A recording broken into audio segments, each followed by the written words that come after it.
غش من الدرجة الأولى، تلفون ولا تعرف عنه. لكن الأهم الآن أنا لما نزل الفيديو هذا لازم أوضح برضو للمشاهدين المتابعين كيف تعرف إنه تقليد أو أصلي.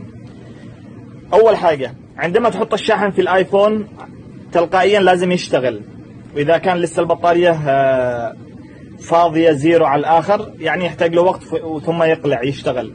لكن هذا حتى لو حطيته سنة يجلس يشتغل، يجلس يطلع الشحن بس ما يشتغل الشاشة، ما يطلع الآبل تبع التفاحة في الشاشة، لازم تشغل من جهة من الزرار.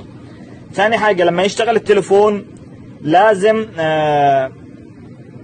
انه ياخذ وقت لما يبدأ يشتغل، هذا يشتغل على طول. ثاني حاجة لما تضغط على الشاشة، لما تنقر على الشاشة تسمع تك تك تك تك تك، تليفون عادي جدا، فهو ينفضح بالشغلتين هذه، بالمكان الشاحن وما يشتغل الا اذا شغلت بالزرار الباور، وكذلك لمس الشاشة يطلع معك صوت تكتكة.